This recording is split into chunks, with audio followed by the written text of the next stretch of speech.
Hello, my friends. Welcome to Thermal Engineering Concept and Principle. How can we determine the dimensions of geothermal vertical heat exchangers? This is the objective of the present episode. Come with me and let us go deeply in this subject with Professor Ali Tarad. Dear friend and colleague, welcome again to your channel and let us continue in presenting the thermal design of the borehole heat exchanger, which is integrated with the heat pumps. In this part, we will talk about the analytical modeling technique, which was used in presenting the heat exchanger and to predict its overall thermal resistance and the depth of the heat exchanger. I would like to thank you for your continuous support to the channel and sharing it with others to get the best output of our effort.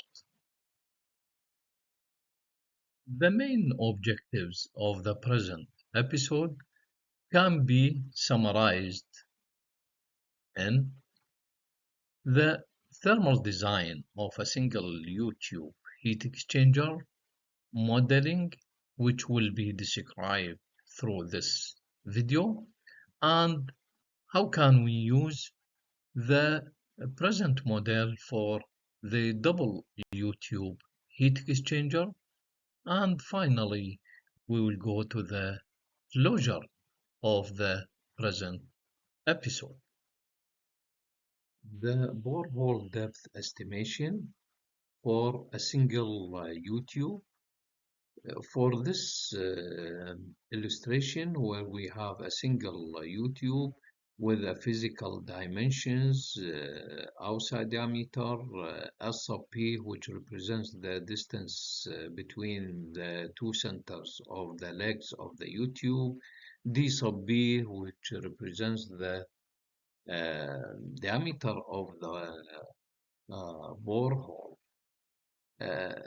This form was represented by a thermal resistant circuit in analogy to the electrical circuit. Here we have two tubes, then we have RP, two of them. T sub A and T sub B represents the temperature of the fluid flowing in both legs, the right hand side and the left hand side of the U-tube. And then we have the resistance between the borehole surface and the tube. And these five resistances have been solved mathematically in the reference which will be listed as the first reference in the list in the uh, description box at the end of this episode.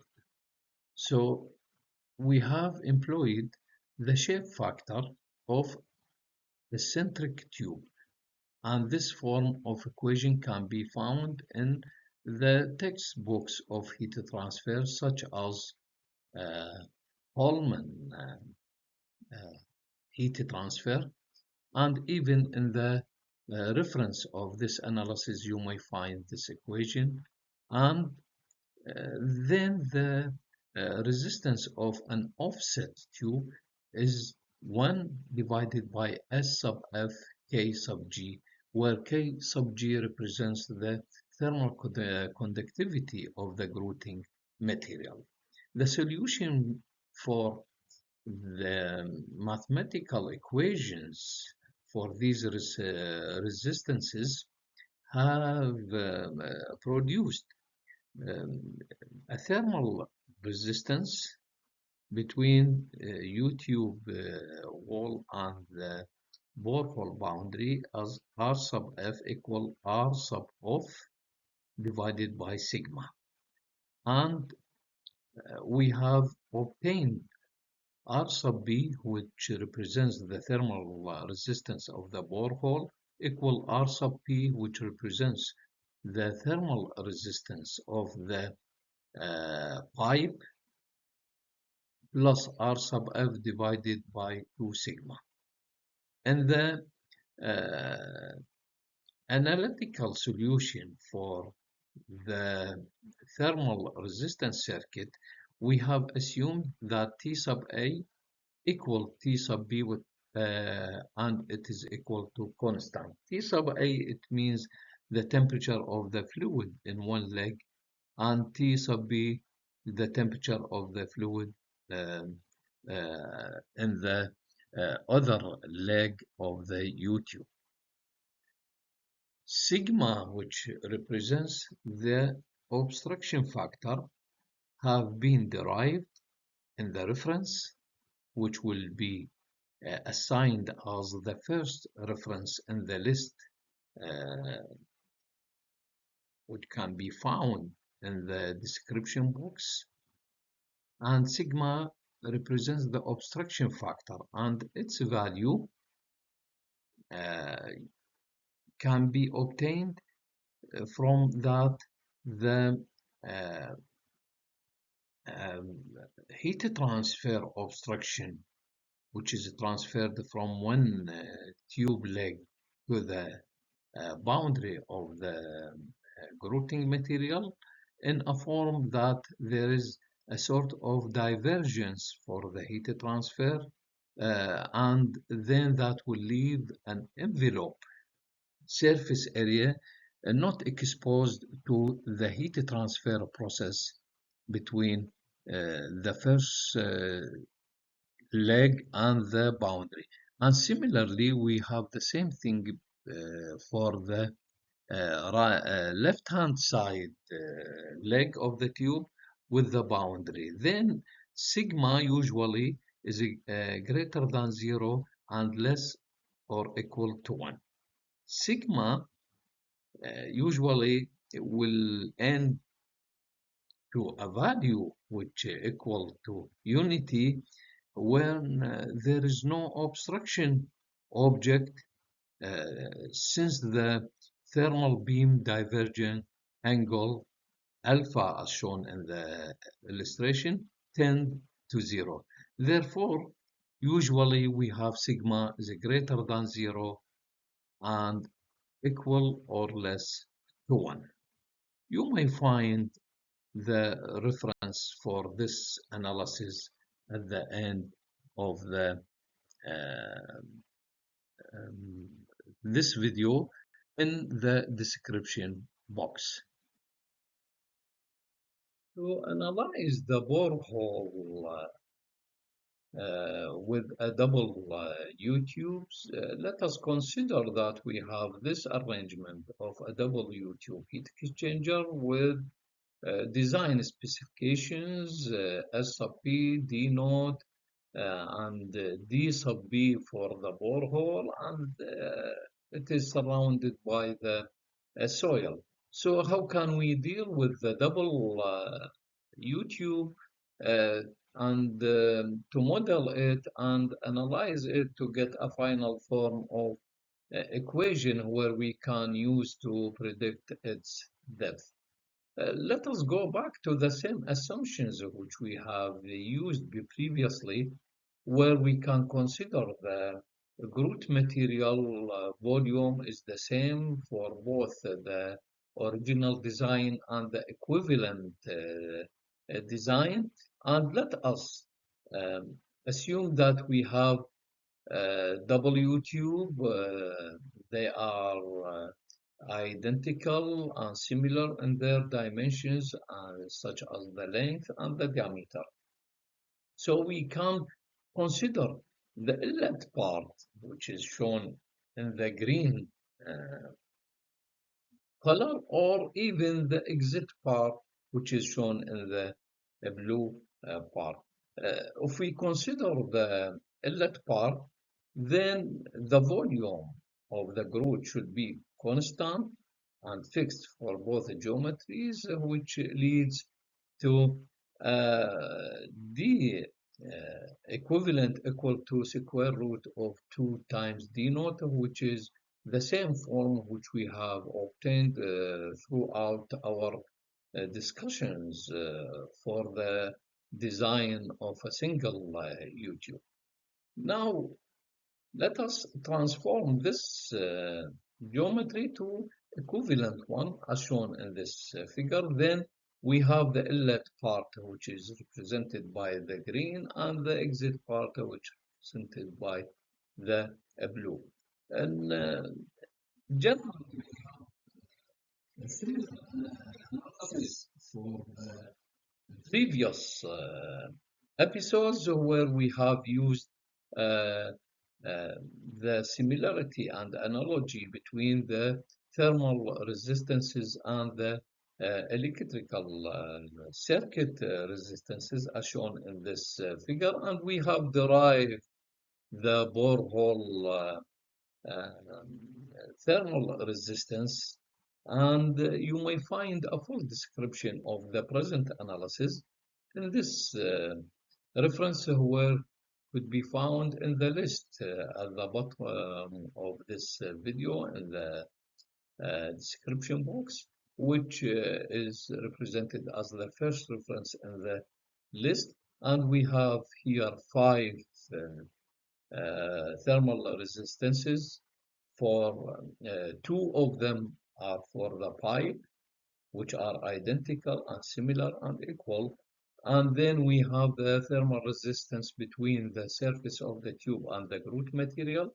We have 2 legs here. Then we have 2 resistances. And one is the resistance of the shank between the tubes. If we summarize our analysis for this geometry, we have the spacing for the shank in effect between the tubes, which is should be equal for both geometries as it is imposed in the present model. S sub p minus d naught equal to S sub pe minus the equivalent, which is represented by equation number 2. Then, if we use the description of each part, then we can reduce this equation to L sub pe equal L sub p plus 0.207 times d naught, which is represented by equation 3.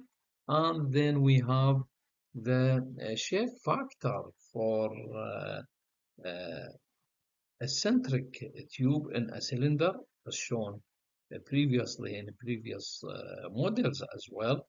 And then we have the thermal resistance of the offset tube or cylinder inside another cylinder, which are eccentric, equal to 1 divided by S sub E times K sub G, and K sub G represents the thermal conductivity of the grout material as shown in equation number 5.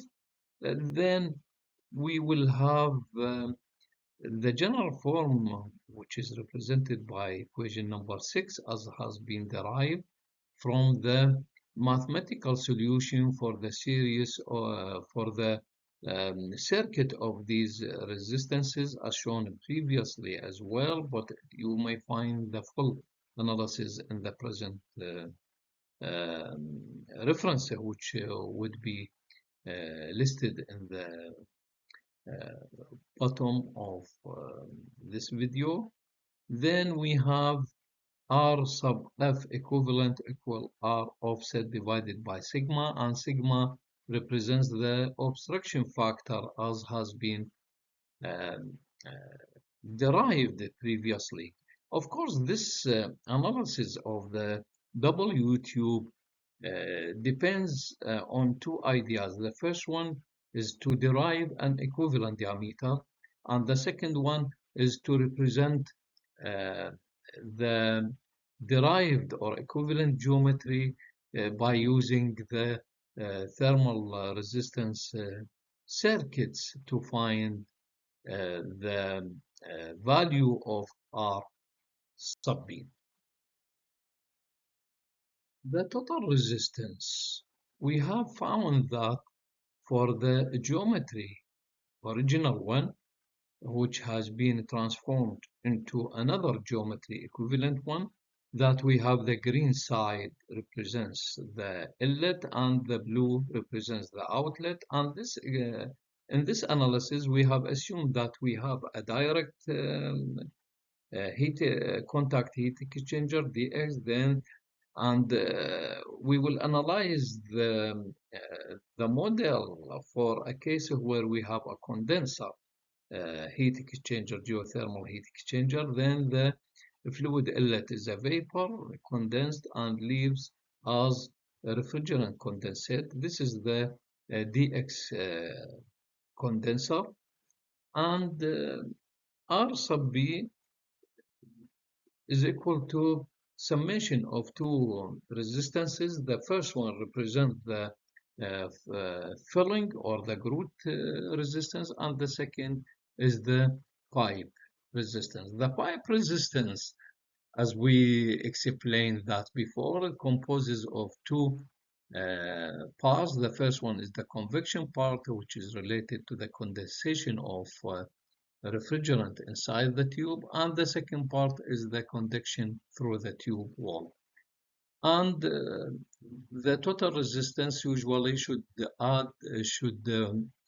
include the ground thermal resistance, and if we substitute the values of R sub F and R sub P plus the value of ground resistance, then we will get equation 11.